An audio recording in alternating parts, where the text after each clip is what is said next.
ஒவ்வொரு நாளும் தீர்வுகள், ஒவ்வொரு நாள் பிரச்சனைகளுக்காக. ஏனெனில் எல்லா பிரச்சனைகளுக்கும் ஒரு தீர்வு உண்டு. ஒவ்வொரு நாளுக்கும் ஒரு சிறப்பு ஜெபம் உண்டு. திங்கட்கிழமை உங்கள் பொருளாதாரத்திற்கான ஜெபம், செவ்வாய்க்கிழமை பரிசுத்த குணமாக்குதலின் கூட்டம், புதன்கிழமை ஆவிக்குரிய வளர்ச்சி மற்றும் வேதாகம பாடம், வியாழக்கிழமை குடும்பத்திற்கான ஜெபம் மற்றும் அன்பின் வாழ்க்கைக்காக, வெள்ளிக்கிழமை விடுதலைக்கான ஜெபம், சாபங்களை உடைக்க மற்றும் எதிர்மறையான சக்திகளை வேரோடு அழிக்க, சனிக்கிழமை தீர்க்க முடியாத வழக்குகளை சரிபடுத்துவதற்கான ஜெபம், ஞாயிற்றுக்கிழமை தேவனோடு உடனான தொடர்பு மற்றும் குடும்பத்திற்கான ஜெபம்.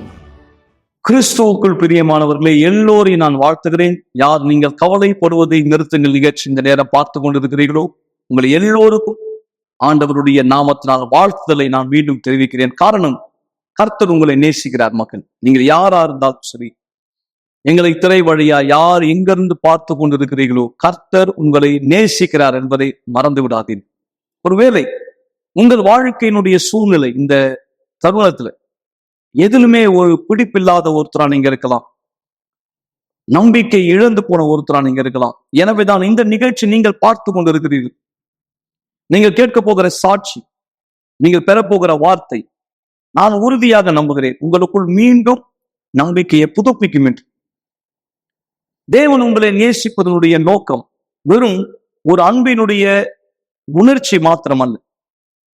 கர்த்தர் ஒருத்தரை நேசிக்கும் போது, கர்த்தருடைய அன்பு ஒருத்தர் மீது வரும்போது அவர் வாழ்க்கை எல்லா விதத்திலும் மாற்றம் அடைகிறது. ஆம், எப்படி ஒரு பெற்றோர் தான் நேசிக்கிற பிள்ளை, தான் அன்பு செய்கிற ஒரு பிள்ளைக்கு எந்த குறையும் இருக்க விரும்ப மாட்டார். அதாவது அந்த பிள்ளை அழும்பொழுது, அந்த பிள்ளை கஷ்டப்படும் பொழுது அந்த தாய் தந்தை வலியை உணர்வார். என்றால் அவர்கள் பிள்ளையை நேசிக்கிறார்.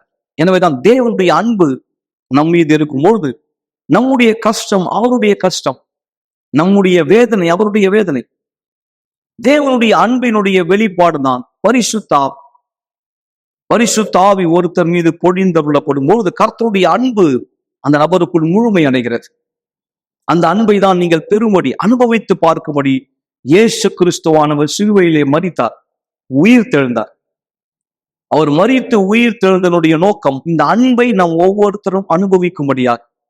அவர்கள் யாரா, எந்த தரப்பை சேர்ந்தவரா, எந்த நம்பிக்கையை சேர்ந்தவரா இருந்தால் இந்த ஆவியினுடைய ஊற்றுதல் நடைபெறும் பொழுது அந்த அன்பு அவருக்குள் பூரணப்படுகிறது.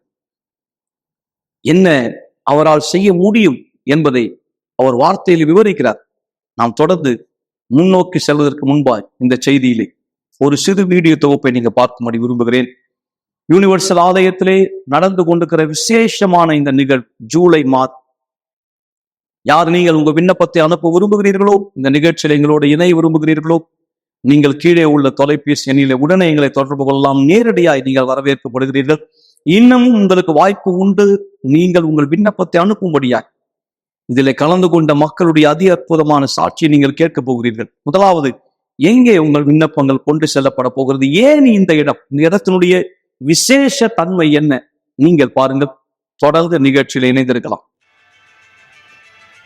புனித பேதுரு பெசிலிக்கா, இதன் கட்டிட வடிவமைப்பாளர் மைக்கேல் ஆஞ்சலர். ஷேக் ஜாயிர் மாஸ்க், இதன் கட்டிட வடிவமைப்பாளர் யூசப் அப்துல்கி.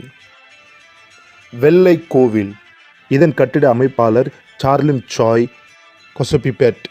லசகிராத ஃபேமிலியா என்ற ஸ்பெயினில் உள்ள கட்டிடம் ஆண்டனி கவுடியால் கட்டப்பட்டது. இப்படி அநேக உலகமெங்கும் 37 மில்லியன் ஆலயங்கள் உள்ளன. ஆனால் ஒன்றே ஒன்று வாக்குத்தத்தமாய் சொல்லப்பட்ட ஆலயம் இந்த அண்ட சராசரத்தில் ஒன்றே ஒன்றுதான் உள்ளது.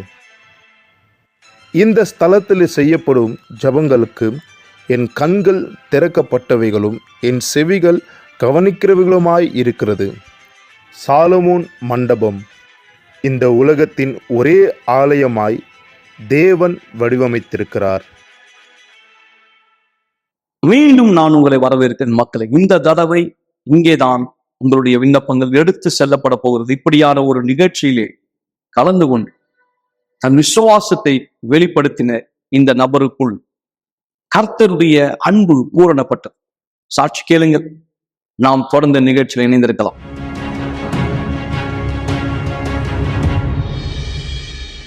நான் பல மருத்துவமனையில அனுமதி பெற்றிருந்தேன். ஏன்னா எங்க அம்மாவுக்கு இருந்த அதே நோய் எனக்கும் இருக்கும்னு நினைச்சு. ஆனா நான் மருத்துவ பரிசோதனைக்கு போகும்போது அந்த மாதிரி எதுவுமே இல்லைன்னு எனக்கு சொல்லுவாங்க. அது எனக்குள்ள பயத்தையும் பிரம்ம பிடிச்ச மாதிரி பதட்டமா என்னை உணர வைக்கும். இன்னும் சொல்ல போனா அதை என்னால தாங்க முடியல.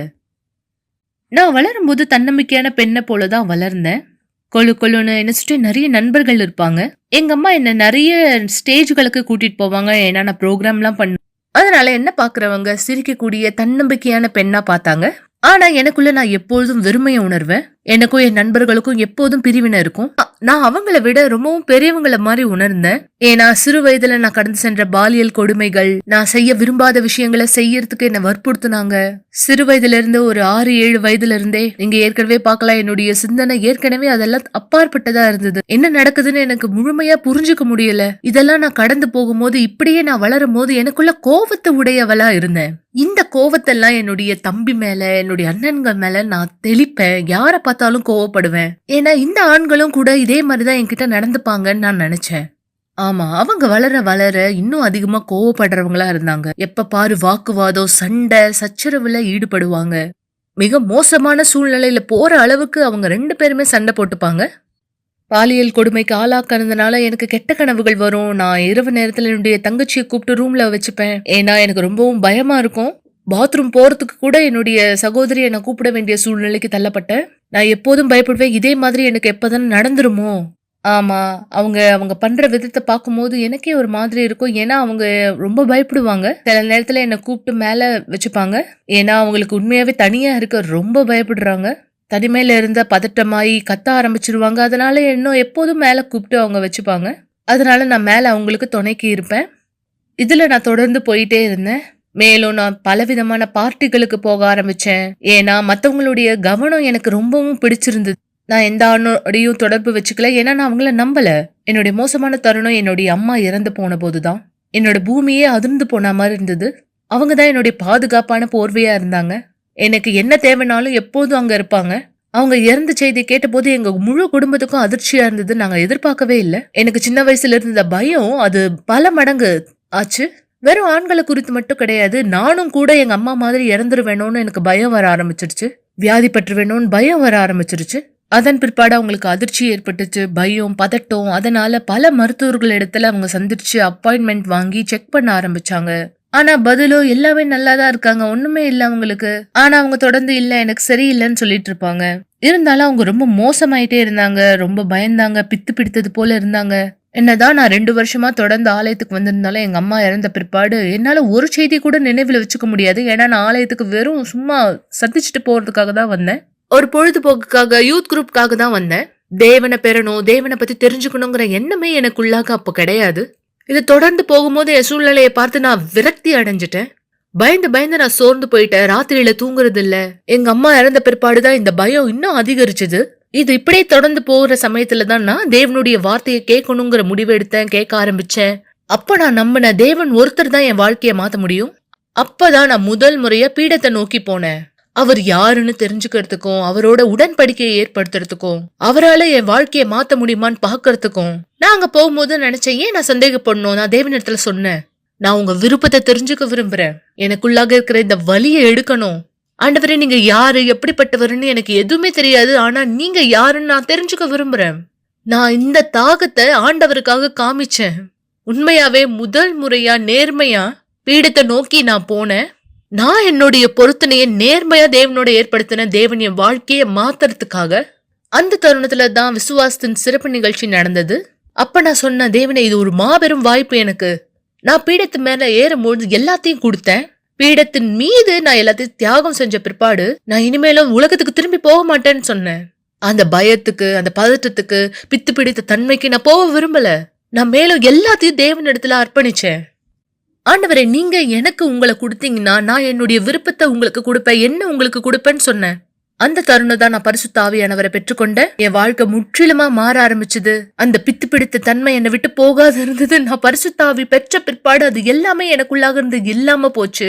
இனிமேலும் என் சிஸ்டரை நான் கூப்பிட்டு என் கூட இருன்னு சொல்ல வேண்டிய அவசியம் இல்ல. அதன் பிற்பாடு என் வாழ்க்கை எல்லாமே பெர்ஃபெக்ட் நான் சொல்ல முடியாது. பல விதமான சூழ்நிலைகளை எங்க அம்மா இறந்த பிற்பாடு நான் கடந்து செல்ல வேண்டியதா இருந்தது. எங்களோட வீட்டை விட்டு போக வேண்டிய சூழ்நிலைக்கு தள்ளப்படுற பயத்துல இருந்தோம். எங்க வீடு கைமீறி போற நிலைமையில இருந்தது. ஆனாலும் அதுல எல்லாத்துலயுமே சமாதானம் இருந்தது. இன்னும் ஒரு பெரிய விசுவாசத்தின் சாட்சி என்னன்னா, 3 மாசத்துக்கு முன்னாடி என்னுடைய அப்பா இறந்துட்டாரு. இது ரொம்ப இருதயம் வலிக்கக்கூடியதா இருந்தது. என் வாழ்க்கையும் திருப்பி போடக்கூடியதா இருந்தது. ஆனா இது ரெண்டுத்துலயும் மாபெரும் வித்தியாசம் இருக்கு. நான் எங்க அம்மா இறந்த போது எப்படி இருந்தேன், எங்க அப்பா இறக்கும் போது எப்படி இருந்தேன்னு. ஏன் நான் இதை சொல்றேன்னா, எங்க அப்பாவுக்கு நான் எப்போதும் நெருக்கமா இருப்பேன். எங்க அம்மாவை காட்டிலும் எங்க அப்பாவுக்கு தான் நான் அதிக நெருக்கமா இருப்பேன். வேலை ஸ்தலத்துல கூட கேட்பாங்க, எப்படி இருக்க, நீ சரியா இருக்கியா, இன்னும் வேலைக்கு வரியா. இது எப்படி சொல்றதுன்னா, நான் புலம்பல, கத்தல, அழல. எனக்குள்ள ஒரு விஷயத்த இழந்துட்டேங்கிற ஒரு உணர்வு இல்ல. ஏன்னா இந்த நிலைமையில எல்லாம் சரியா உணர்றேன். நான் நம்புறேன், தேவன் என் கூட இருக்காரு. அவர்தான் என்னுடைய அப்பாவா இருக்காரு. அதனாலதான் என் நேசத்துக்குரியவங்களை இழக்கும் போது கூட அந்த வலி எனக்குள்ள இல்ல. நான் சரியா இருப்பேன், நான் எல்லாத்தையும் சிறந்ததா செய்ய போறேன். இன்னைக்கு என் வாழ்க்கை முற்றிலுமா மாற்றப்பட்டிருக்கு. இனிமேலும் எனக்கு ஆண்களை குறித்து கவலையோ கோவமோ கிடையாது. என்னை யார் துன்புறுத்தினாங்களோ அவங்க மேல கூட எனக்கு எந்த குறையும் கிடையாது. இனிமேலும் வெறுப்புணர்ச்சி கிடையாது. நான் என் வாழ்க்கையில எல்லாவற்றையும் சிறந்ததா செஞ்சுட்டு இருக்கேன். நான் தேவனுக்கு உதவியாளரா பணிபுரிஞ்சிட்டு இருக்கேன். என்னுடைய கரியர்லயும் நான் ரொம்ப நல்லா பண்ணிக்கிட்டு இருக்கேன். நான் முன்னேற்றத்தை அதிகமா பாக்குறேன். இப்போ அவங்கள சுற்றி இருக்கிறவங்களுக்கு ஒரு ரோல் மாடலா இருக்காங்க.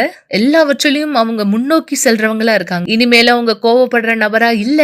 இதுதான் உண்மையான மாற்றம். தேவன் ஒரு நபருக்கு கொடுக்கக்கூடிய மாற்றமா இருக்கு. இதை என்னால யோசிச்சு கூட பார்க்க முடியல. சில நேரத்துல நீங்க யோசிப்பீங்க, நான் எப்படி இவ்வளவு தூரம் வந்தேன், எப்படி என்னால இதை பண்ண முடிஞ்சது. இதுக்கு எதுக்குமே பதில் இருக்காது. பரிசுத்த ஆவி இல்லாம இதுக்கு பதில் இல்ல.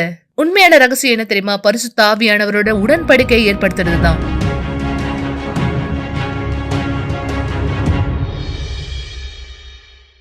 மீண்டும் நான் உங்களை வரவேற்கிறேன் மக்களே. இதோ இந்த நேரம் இந்த அற்புதமான சாட்சி பார்த்து நீங்கள் கர்த்தருடைய வார்த்தை என்ன சொல்கிறது கவனிக்கும்படி விரும்புகிறேன். திரையிலே பாருங்கள், மத்தேயு 28ஆம் அதிகாரத்திலே 18வது வசனம். இயேசு கிறிஸ்து உயிர் தெழுந்த பிற்பாடு சீஷர்களுக்கு தம்மை வெளிப்படுத்தின போது அவர் சொன்ன வார்த்தை பாருங்க. அப்பொழுது இயேசு சமீபத்தில் வந்து, நான் உங்களுக்கு திரையிலே நெருங்கி வருகிறேன், இயேசு கிட்ட வந்து சொன்னார், அவர்களை நோக்கி, வானத்திலும் பூமியிலும், எங்கே? வானத்திலும் பூமியிலும் சகல அதிகாரமும் எனக்கு கொடுக்கப்பட்டிருக்கிறது. ஆண்டவர் உறுதிப்படுத்துகிறார், சகல அதிகாரம் எனக்கு கொடுக்கப்பட்டிருக்கிறது. வானத்திலும் பூமியிலும். நம்ம வாழ்கிற இந்த பூமியில என்னென்ன துன்பங்கள், போராட்டங்கள், பிரச்சனைகள், அவமானங்கள், சவால்கள் நீங்க சந்திக்கிறீங்களோ எல்லாவற்றிலிருந்து உங்களை காப்பாற்றக்கூடிய அதிகாரம் இயேசுவின் கையில் இருக்கிறது. நீங்கள் அதை விசுவாசிக்கிறீர்களா? அதை ஏற்றுக்கொள்கிறீர்களா? சகல அதிகாரம் உடைய இவரை நீங்கள் சார்ந்திருந்தால், இவர் உங்களுக்குள் வந்தால், அவருடைய அதே அதிகாரம், அவருடைய அதே சக்தி உங்களுக்குள் வரும். அப்போது உங்களால எந்த பிரச்சனை சரிபடுத்த முடியாது என்று யோசித்து பாருங்கள் மக்கள். கண்டிப்பா இது ஒரு நாள் தொடங்கி மறுநாள் மாறும் என்று நான் சொல்லவில்லை. ஆனால் அவரோடு சேர்ந்து, அந்த அதிகாரத்தோடு சேர்ந்து, இதுவரை நீங்கள் எதற்கு அடிமைப்படுத்தப்பட்டிருந்தீர்களோ, எதை பார்த்து ஓடி ஒளிந்து கொண்டு இருந்தீர்களோ, எதை பார்த்து பயந்தீர்களோ, எதற்காக திகைத்து நின்றீர்களோ, இந்த சகல அதிகாரத்தை பெற்றவராய் நீங்கள் ஜெயிக்க முடியும். வாழ்க்கையினுடைய அடிமட்டம், அதாவது நீங்க பார்க்க போகிற இந்த சாட்சி, இந்த வார்த்தைக்கு மிக சிறந்த ஆதாரம். அவரை யாருக்கெல்லாம் தெரியுமோ, யாரெல்லாம் முன்னாடி அவர் அந்த இடத்துல பார்த்துருக்கிறாங்களோ அவங்களுக்கே ஆச்சரியம், இந்த மனுஷனா இப்படி மாறியது, இந்த மனுஷனா இப்படி இருப்பது பார்த்தவர்களுக்கு தெரிய வாய்ப்பில்லை. ஆனால் அவருக்கு தெரியும் அவர் என்ன வல்லமை அனுபவித்தார் என்று. சகல அதிகாரம் உடைய ஆண்டவராக இயேசுவிடம் தன் வாழ்க்கையை ஒப்படைத்தார். அந்த அதிகாரம், அந்த அன்பு, அந்த சக்தி இந்த நபருக்கு என்ன செய்தது என்று பாருங்க. யார் நீங்க என்ன திரையில பார்த்துட்டு இருக்கீங்களோ, நீங்கள் இந்த நேரம் முடிவெடுத்தால், நான் இந்த வல்லமை எனக்குள் பெற விரும்புகிறேன், பரிசுத்த ஆவியினுடைய அந்த வல்லமை, நான் என்ன செய்ய வேண்டும்? கண்டிப்பாய் எங்களோடு நீங்கள் இணையலாம். இந்த நேரம் ஜபத்திலும் சற்று நேரத்துல நீங்க ஆண்டவரத்துல கேளுங்க, ஆண்டவரே நான் இந்த வல்லமையை பெற என்ன செய்வேன்? என்கிட்ட நீங்க என்ன எதிர்பார்க்கறீங்க? இதே அதிகாரம் என் வாழ்க்கையில வந்து என் சூழ்நிலை மாற, என் திருமண வாழ்க்கை, என்னுடைய சரீர ஆரோக்கியம், என் குடும்ப சூழ்நிலை எல்லாவற்றுக்கும் எனக்குள்ளே இந்த வல்லமை வர நான் என்ன செய்ய வேண்டும்? நீங்க உள்ளம் திறந்தால் கர்த்தர் கண்டிப்பாய் உங்களுக்கு வெளிப்படுத்துவார். இந்த அற்புதமான சாட்சியை தொடர்ந்து நாம் சற்று நேரத்துல ஜபத்துல ஒன்றிணைய போகிறோம். எனவேதான் தானியேல் உபவாசமும் இணைந்திருக்கிறது. தானியேல் உபவாசம் பரிசுத்த ஆவியினுடைய வல்லமையை பெற விரும்புகிற ஒவ்வொருத்தருக்குமான ஒரு வழி நடத்துதல். இந்த சாட்சியினை தொடர்ந்து இந்த வீடியோ நீங்க பார்க்கும்போது விரும்புகிறேன், எப்படி நான் தானியேல் உபவாசம் செய்யலாம்? எதற்காக இந்த உபவாசம்? இதே அதிகாரம் உங்களுக்குள் வரும்போது உள்ளும் புறமும் நீங்கள் கண்டிப்பாய் ஜெயிப்பீர்கள். கர்த்தர் உங்களுக்குள் இருப்பார். இந்த சாட்சியை தொடர்ந்து இந்த வீடியோவை தொடர்ந்து நாம் விசுவாச ஜெபத்திலே ஒன்றிணையலாம். நீங்கள் பார்த்து கொண்டிருக்கக்கூடிய இவர் தெற்கு சம்பூலவில் ரோட்டில் இருக்கக்கூடியவர். இவர் காணவில்லை. இங்கே இருக்கும் எல்லா தெருவிலையும் இவர் சுற்றி கொண்டு இருப்பவர். நான் இவரை நிறைய முறை பார்த்துருக்கேன். நான் விடிய காலையில இவரை நிறைய முறை பார்த்துருக்கேன். பிச்சைக்காரர் போல இருப்பாரு. இந்த குப்பை தொட்டிகளை மக்கள் குப்பை போடுவாங்கல்ல, அங்க வந்து இவர் எல்லாத்தையும் திறந்து பார்த்துட்டு இருப்பாரு. அந்த குப்பைகள்ல எதனா தேடுவார், உணவு இருக்கா சாப்பிட்றதுக்குன்னு. யாருன்னா இவரை பார்க்கும்போது இவர் எலும்பு கூட மாதிரியே இருப்பாரு. அவர் எலும்புலாம் வெளியே தெரியும். அவரை பார்க்கவே பயமா இருக்கும். நான் மட்டும் இல்ல, நிறைய பேர் அவரை பார்த்தாலே பயப்படுவாங்க. ரொம்ப நாள் ஆச்சு நான் அவரை பார்க்கல அவரை. இப்ப அவரை பார்க்கும்போது எப்படிப்பட்ட ஒரு வாழ்க்கையா இருக்கு?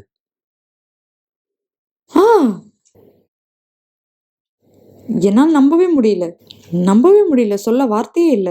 அது நீங்க தானா? ஆமா. என்னாச்சு உங்களுக்கு?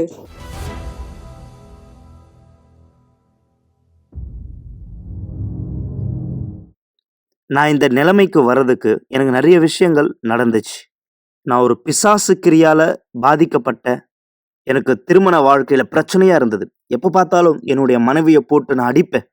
அந்த அளவுக்கு எனக்கு கோவம். அது மட்டும் இல்லாம என் கூட வாழ வந்தவ, நான் அவளை வந்து ரொம்ப அவமானப்படுத்துவேன். என் கையை நீட்டி அவளை அவமானப்படுத்துவேன். அதுக்கு என்னுடைய பிள்ளைகளே சாட்சி. ஏன்னா அந்த அளவுக்கு மோசமா நான் நடந்துப்பேன். அவங்க முன்னாடி தான் இது எல்லாமே நடக்கும்.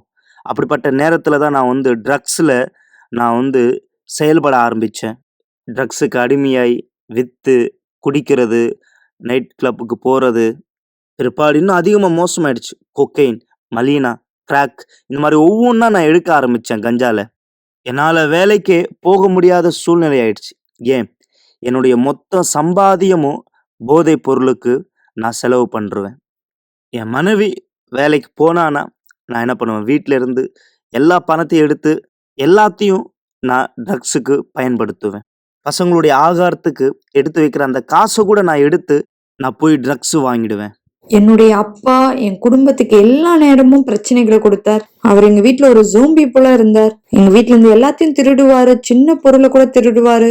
பால் இருக்க, நெயில் பாலிஷ் எல்லாத்தையுமே திருடுவாரு. அவர் போதைப் பொருள் வாங்க எதுவா இருந்தாலும் வித்துருவாரு. என்னால இதுல இருந்து வெளியே வர முடியாத சூழ்நிலை.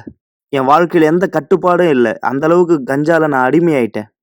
எல்லாருக்கிட்டையும் சண்டை போடுறது. என் ஃப்ரெண்ட்ஸ் எல்லாருமே என்னை விட்டு தூரமா பிரிஞ்சு போயிட்டாங்க. என்னை பார்த்தாலே பயம் வந்துடுச்சு. நல்லா செய்யற வேலையை நான் விட்டுட்டேன். அந்த நேரம் என் மனைவி யோசிச்சது, இனிமே இவர் வந்து எங்க குடும்பத்தை பார்த்துக்க மாட்டார், பசங்களை பார்த்துக்க மாட்டாரு. அதனால என்னுடைய மனைவி என்னை விட்டுட்டு பசங்களை கூட்டிட்டு போயிட்டா. இப்போ நான் தனிமையில இருக்கிறது போல. அதனால இன்னும் அதிகமா நான் ட்ரக்ஸ் பயன்படுத்த ஆரம்பிச்சேன். அந்த நேரம் என் வீட்டில் இருக்கிற எல்லா பொருளையும் விற்க ஆரம்பிச்சேன். கேஸையும், வீட்டில் இருக்கக்கூடிய குக்கரு, ஒவ்வொரு பொருளையும், வீட்டில் இருக்கக்கூடிய கதவுக்கு கூட நான் என்ன பண்ணேன்னா எடுத்து விற்க ஆரம்பிச்சேன். குளிக்கிறது கூட எதுவும் இருக்காது. வீட்டில் கரண்ட்டு கூட எதுவும் இருக்காது. இருட்டா இருக்கும். எதனாலனா முன்னாடி வயரிங் எல்லாம் கொடுத்துருப்பாங்க. அந்த வயரிங் கேபிள் எல்லாத்தையும் எடுத்து பிடுங்கி அதையும் நான் வித்துட்டேன். இதனால நான் ரோட்ல உலாவி கொண்டிருந்தேன். எங்கே போகிறான் என்று அறிய முடியவில்லை. என்ன செய்ய போகிறான் என்று தெரியவில்லை. அப்போ நான் ராத்திரி நேரத்துல எங்க போறேன்னு தெரியாது. குளிக்கிறது இல்ல. குளிக்கலனா தொடர்ந்து 5 நாள் சாப்பிடாம இரவு நேரத்துல நான் ரொம்ப கஷ்டப்பட்டேன். ராத்திரி நேரத்துல 1 மணி நேரம் நான் நடந்து போவேன். எங்க போவேன்னு தெரியாது. ரோட்ல ஏதாவது பணம் கிடைக்குமா, சாப்பிட ஏதாவது கிடைக்குமா, இப்படியெல்லாம் யோசிச்சேன். நான் தொடர்ந்து 75 நாள் குளிக்காம இருந்தேன். என்னுடைய துணிகள் எல்லாம் கிழிஞ்சுதான் இருக்கும். ட்ரெஸ்ஸு கிழிஞ்சு உடம்புல இருக்கக்கூடிய எல்லா பகுதியும் வெளியே தெரிய ஆரம்பிக்கும். என்னால கவர் பண்றது கூட துணி இல்லை. உடம்புல ஃபுல்லா காயம், புண்ணா இருக்கும். முன்னாடி என்னுடைய அம்மா இருக்கும்போது என்னை பார்த்துருப்பாங்க. ஆனால் என்னுடைய அம்மா இல்லை, அவங்களுக்கு ஹார்ட் அட்டாக், அவங்க இறந்துட்டாங்க. அவங்களுடைய இறப்பு ஒரு மனக்கசப்பாக இருந்தது. ஏன்னா என் பையன் இப்போ இப்படி ஆயிட்டானே அப்படின்ற ஒரு எண்ணத்தில் இறந்துட்டாங்க. இதனால் இந்த உலகத்தில் நான் அனாதை ஆயிட்டேன். இந்த ஒரு எண்ணம் என்னை இன்னும் காயப்படுத்தியது. குளிக்காம ரொம்ப மோசமாயிட்டேன். நான் வெறும் காத்திருந்தேன் சாவறதுக்காக.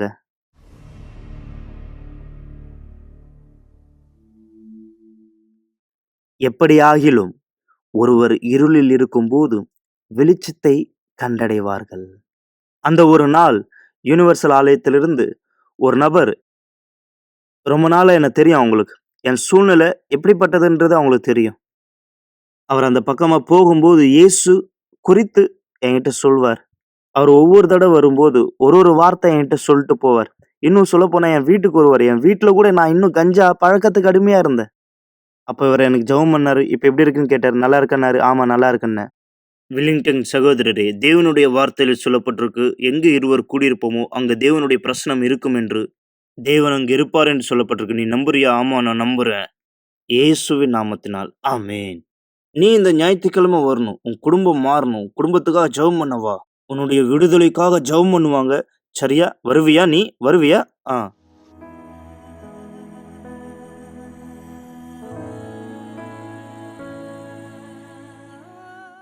யுனிவர்சல் ஆலயத்திற்கு நான் இப்படியா தான் வந்தேன்.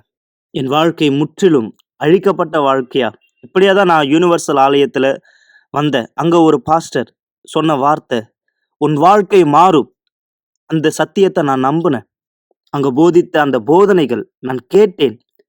என்னுடைய வாழ்க்கை மாறும் அப்படின்னு நான் நம்பினேன். உறுதியா நான் இயேசுவை ஏற்றுக்கொண்டேன். இனிமேலும் இந்த ட்ரக்ஸுக்கு நான் அடிமையா இருக்க மாட்டேன். அப்ப நான் ஆண்டவர்கிட்ட சொன்னேன், ஆண்டவரே, நான் எப்படி இந்த நம்பிக்கை இல்லாத வாழ்க்கைய வாழ்ந்தேன்? நான் வாழ்றதுக்கே தகுதி இல்லை. இந்த நம்பிக்கையோடு தான் இருந்தேன்.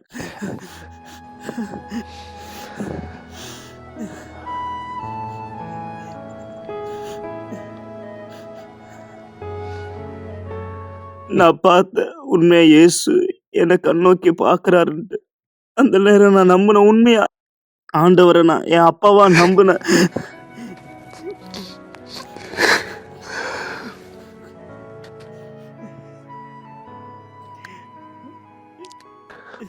இந்த மாதிரி அனுபவம் முன்னாடி எனக்கு கிடைச்சதே இல்லை.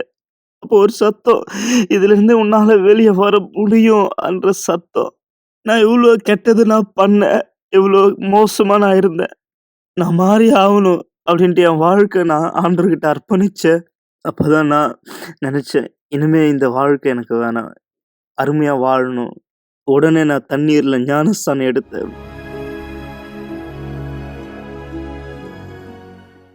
வீதியில் உலாவிக் கொண்டிருந்தவன் மரித்தான்.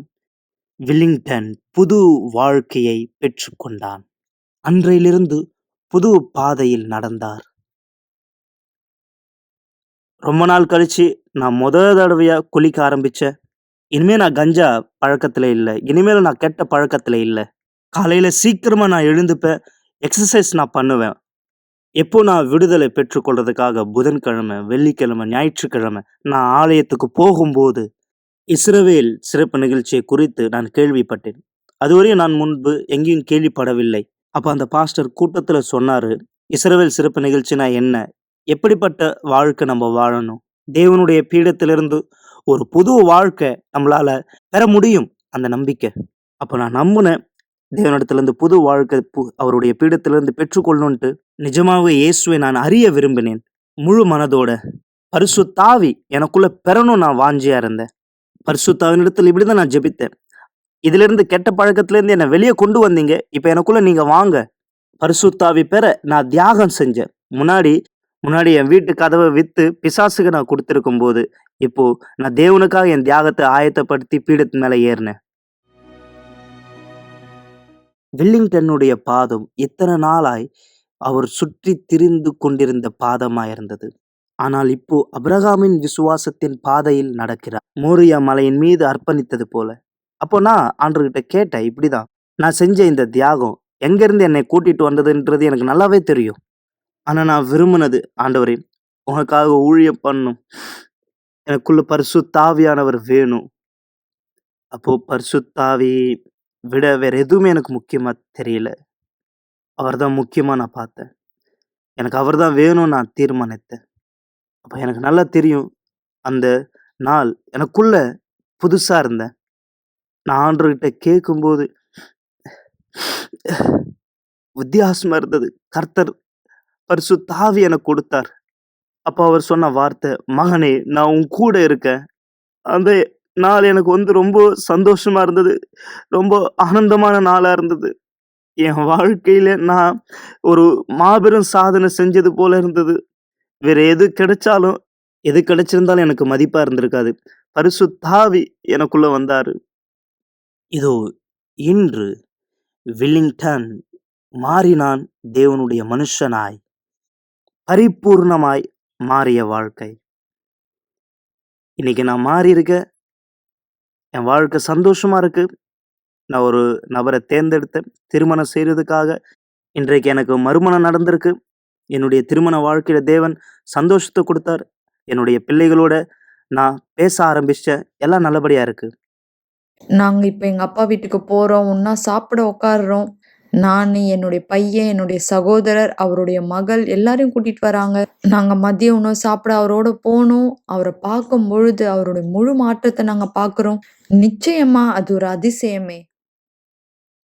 எப்போ நான் அந்த வீடியோ ரெக்கார்ட் பண்ணனோ, இது அவருடைய சித்தமா இருந்தது. தேவன் தன் வேலையை செய்ய ஆரம்பித்தார் என்று வீதியில் உலாவிக் கொண்டிருக்கக்கூடிய அந்த மனுஷன் ஆனா இன்னைக்கு மாறி இருக்கிறார். என் குடும்பம் மாறி இருக்கு. இன்னைக்கு ரொம்ப அவர் மாறி இருக்காரு. முன்னாடி ஒரு குடிகாரா இங்க வா அப்படின்னு சொல்லி கூப்பிடுவாங்க. ஆனா இன்னைக்கு சார் அப்படின்னு சொல்லி கூப்பிடுறாங்க. இன்னைக்கு நான் எனக்காக வேலை செய்யறேன். எனக்கு 7 கிளைண்ட் இருக்காங்க. இப்ப கார் இருக்கு, பைக் இருக்கு. இன்னைக்கு எது வேண்டுமோ நான் அதை வாங்கி சாப்பிட்ற நிலைமையில இருக்கேன். இதெல்லாமே செஞ்ச தேவனுடைய ஆவி, பரிசுத்த ஆவி எனக்கு சமாதானம் கொடுத்திருக்கிறார். தெருவுல ஒரு பிச்சைக்காரனா சுத்தின்னு இருந்தேன்னா, யாருக்குமே யாருன்னு தெரியாதன்னா, இன்னைக்கு ஆபிரகாமுடைய குமாரனா மாறினேன்.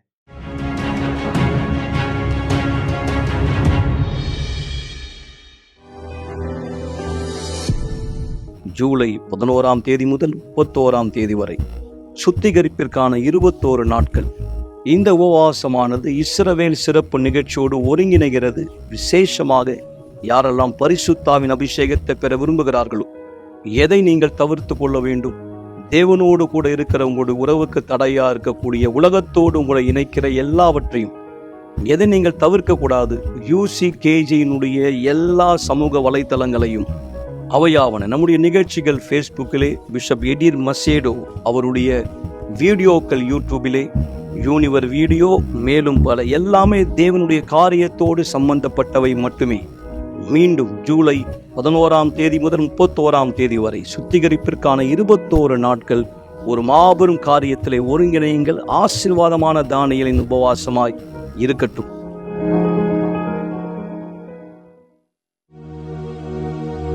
ஒரு கிளாஸ் தண்ணீரை ஆயத்தப்படுத்திக் கொள்ளுங்கள் அல்லது தொலைக்காட்சிக்கு அருகாமையிலே வாருங்கள். இந்த நேரம் உங்களுக்கான ஒரு சிறப்பு ஜெபத்தை நாம் செய்ய போகிறோம்.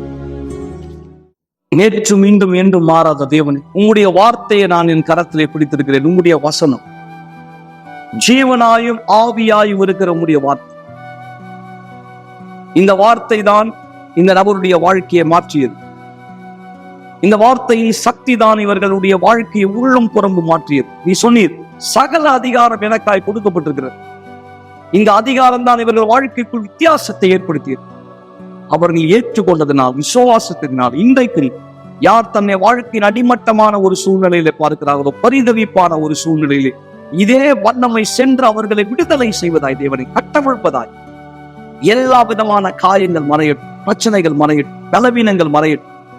இந்த வார்த்தையும் மக்களுக்குள் சென்று வித்தியாசத்தை ஏற்படுத்துவதாய் தேவன். வாழ்க்கையினுடைய அடிமட்டத்திலே தன்னை ஒருவர் பார்த்தால் அவர் தூக்கி நிறுத்தப்படுவாராய். தோல்வியான ஒருவராய் தன்னை பார்த்தால் புது நம்பிக்கையை பெற்றுக் கொள்வாராய். இந்த வாரத்தின் முதல் நாள் நிகழ்ச்சியிலே, இந்த ஜெபத்தின் மூலமா இந்த வேலை நாளில் இவரை ஆசீர்வதிக்கிறேன், குடும்பத்தை ஆசீர்வதிக்கிறேன். வல்லமை இவருடையதாய் மாற கடவுள். சுவாசிக்கிறவர்களுக்கு வல்லமை கிடைக்க பிரசன்னத்தினால் நிரப்பும் ஆண்டவராக இயேசுவின் பெயரால் ஆமென். ஆசீர்வாதமான தண்ணீரை பருகுங்கள் மக்களை. நாளை நாம் மீண்டும் இதே நிகழ்ச்சியில ஒன்றிணைந்திருப்போம். தேவன் உங்கள் அனைவரை ஆசீர்வதிப்பாராக. விசுவாசமாய் சென்று வாருங்கள்.